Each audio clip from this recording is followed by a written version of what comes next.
Welcome back to the show. My name's elliottdesai and you're watching On The Trend. This episode is a 4-day recap of my time in Encinitas, Carlsbad, Oceanside, Cardiff by the Sea, the general North County area of San Diego. There is order, but I think it makes way more sense to just give it to you in terms of like location. I went to this part of Southern California by myself, but my friend David lives there, so David and I hung out every single day. Friday, May 13th was my last full day in Oceanside, so after I filmed last week's episode, I then rounded out my day, answered a few more emails, and then I went on a sunset walk. Oceanside on Wednesday was very quiet. Oceanside on a Friday night was filled with people. I watched a dude next to me catch 6 different little fish, and then he pulled up a full crab. So when the sunset wrapped, I walked back up towards the pier. There are plenty of restaurants, including Carte Blanche and Frankie's, like I mentioned last week, in this Oceanside pier area. I passed by a place named LTH, Local Tap House and Kitchen. So we just walked back up the street, plopped ourselves down at the bar, and just started enjoying our evening. I was drinking beer, I had food, and at LTH I learned that if anyone said it was caught from here, they were probably lying to me. The tuna and most of their fish apparently isn't in season right now in May, so they're flying in the fresh catch from wherever they can get it. So now I'm a little bit suspicious that at Carte Blanche, when they said the black cod and the crudo were fresh catch could have still been like from Seattle, and they were just lying to me when I was asking about, is any of this from here? Like, is any of this from Oceanside? While we were at LTH, we're kind of planning out our night, and there were at least 4 different bars that we wanted to check out. We exited, started walking back towards David's car, and then passed by an amazing jazz set, just completely taken by surprise. The Jazzy Wishbone.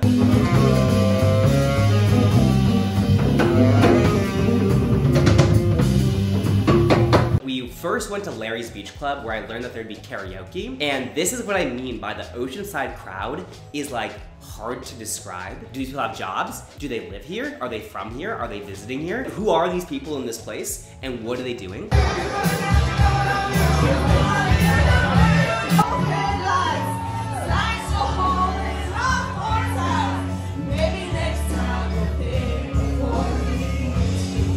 Oceanside's right next to Camp Pendleton, a military base, and I guess that has a large influence on who is attracted to coming to this area. There was a wedding party that arrived. Why would your wedding after party be Larry's Beach Club for karaoke? I'm assuming it's for the karaoke, but like why were you there? Oceanside just reminded me a little bit of like an incestuous white person suburb with like very young people and very old people congregating in a karaoke bar. We then left Larry's Beach Club to try a place named Poorhouse. Again, the crowd inside. Who is in Oceanside? Like, who is going out on a Friday night in Oceanside? So then we went to an intersection where there's a place named Coyote and the Alley. Now we're at the 3rd bar of the night. The DJ was playing music that I was expecting, and the crowd was definitely younger. Everyone there looked like my age or like more of our age. So then we leave Coyote, walk across the street to the Alley, where there's a cover. It's a $10 cover, but like there's a cover for a bar in Oceanside? Like you're telling me that this place is that in demand, that there's a cover to go inside. That was Friday night in Oceanside. I just couldn't put my finger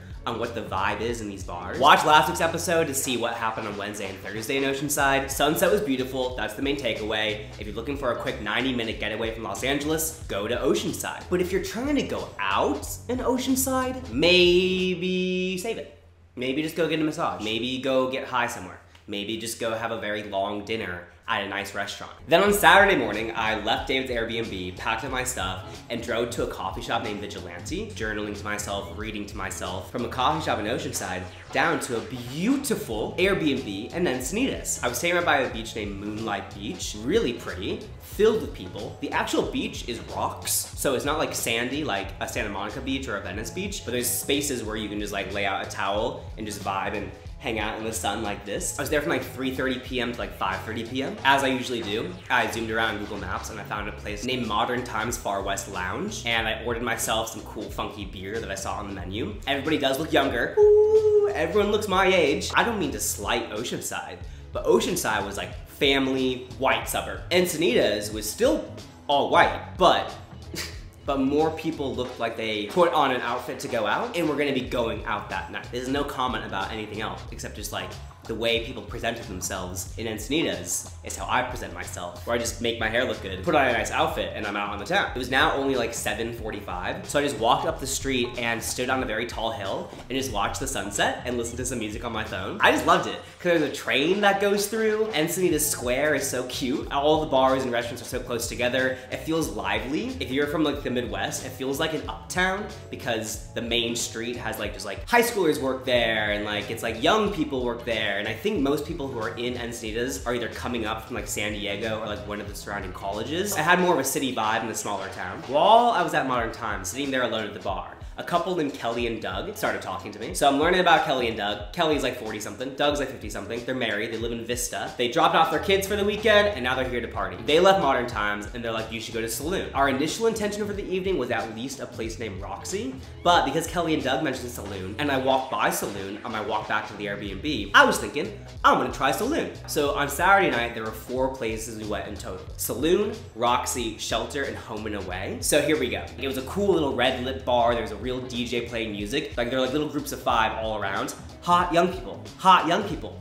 That's what I'm here for. And I hear, Elliot! And I turn around, Kelly and Doug, sitting in a booth, wasted, just like drunk off of I don't even know. Saloon had a good DJ, I had hot young people, I had 2 whiskey sours. I had this intuition that it'd probably be a fun place to go back to later, like in 1 to 2 hours. So David and I said bye to Kelly and Doug. We walked across the street to Roxy.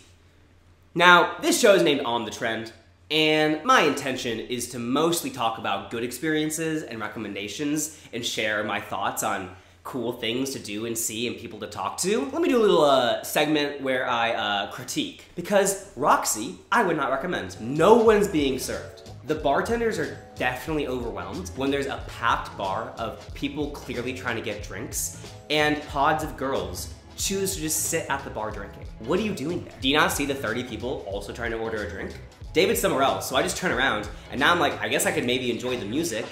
Nope, I like country music. This is just bad music. Just don't go. It's just not worth your time. I'm sure David's gonna watch this back and say, no, Roxy's good. No, don't go. If you go, go. But I wouldn't say go. Saloon and Shelter are right next door to each other. So when we exited Saloon to go to the Roxy and we walked by Shelter, I was like, that seems like my vibe. The music they were playing inside, and when I could glance from just walking by the door, I was like, this place, this is Elliot's energy. So after being disappointed at Roxy, we walk across the street to Shelter. The music is great. It's like house club music. It's a club.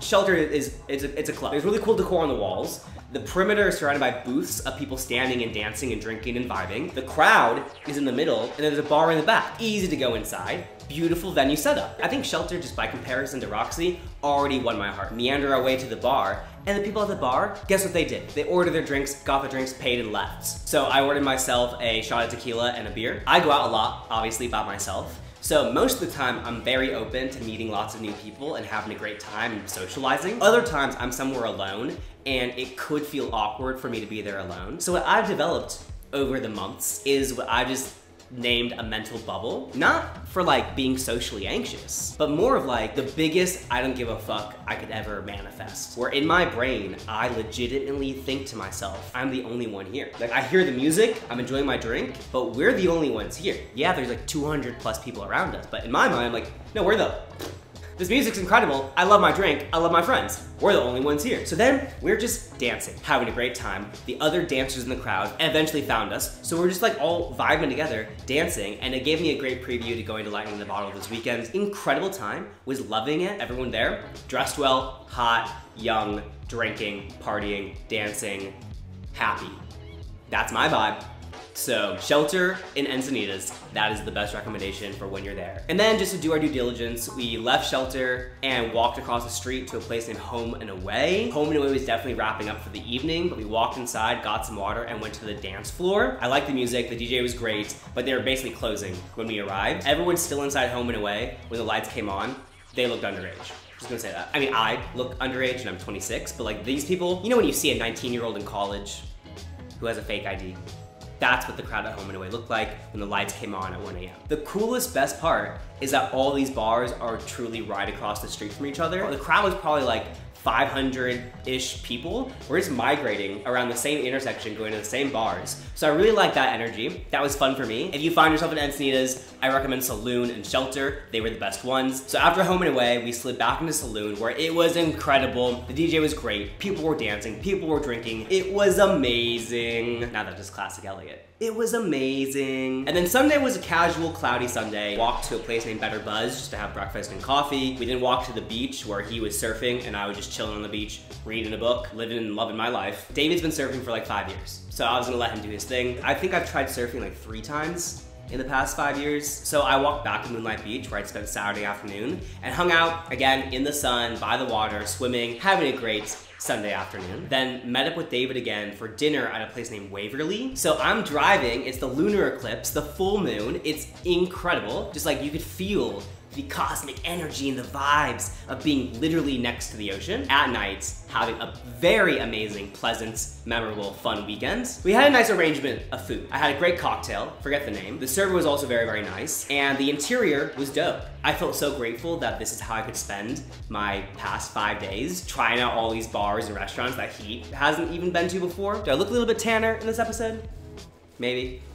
Then on Monday, I checked out of my Airbnb and I did my workday by the ocean. I did all of my morning meetings and calls literally on the ocean. I grabbed a quick coffee, parked by the water. It was standing there from like 10 a.m. till 2 p.m. Dope office for the day. The one thing I missed when I was driving around is there were 2 things I saw that I intended to return to, and I drove by what looked like a mountain of flowers. And the other thing I saw that I intended to return to but forgot about was a field for picking your own strawberries. That seemed kind of fun. That seems like a great casual thing to do when you're in North County, to go to one of the farms and get some fresh fruits. If I had remembered it, I would have driven back over to this farm and picked my own strawberries. And then before I officially drove back to LA, David and I met up for one last lunch at a place named Dini. Not a memorable lunch, but that was a place that I pit stopped before making my way back up to Los Angeles. I traveled alone to North County, just like the video I did last year when I went to Santa Barbara by myself. Kind of a good annual thing for me to do, to pick a Southern California town and go explore it with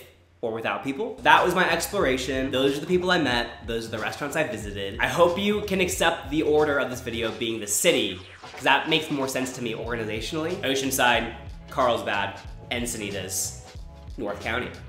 North County. Oh, this weekend, I'm going to Lightning in a Bottle. So the next episode will be an entire recap of everything LIB, and I'm so stoked for that. So I will take you along for the ride of going to Lightning in a Bottle 2022. Fue placer. Ciao, adios, hasta luego, and I'll see ya after Lightning in a Bottle.